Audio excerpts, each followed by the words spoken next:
We are halfway through the year, which means it is time to look back at all the movies that have come out so far and talk about the best.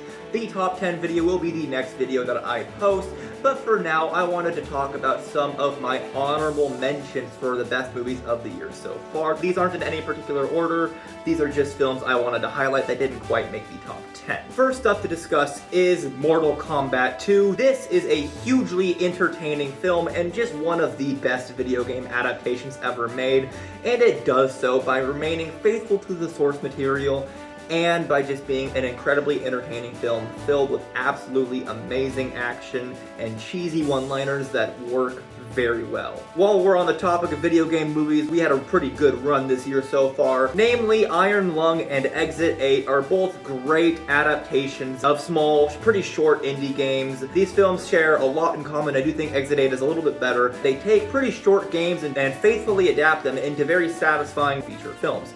Iron Lung focuses more on being very claustrophobic, very bloody, very moody, having a lot of really interesting lore. Markiplier really brought that film to life in a lot of really interesting ways. It has kept me thinking about it non-stop this whole year. Meanwhile, Exit 8 actually takes the very basic premise of the game and applies a pretty thoughtful story about avoiding fatherhood that I just found to be really good. They're not quite amazing, but they are really solid. The Sheep Detectives is one of those movies that has no right to go as hard as it does. This ended up being not only a very funny family adventure film, but an oddly introspective and mature meditation on death. And even beyond that, it's just a really fun murder mystery. Hoppers is by far the best theatrically released Pixar film of the decade thus far.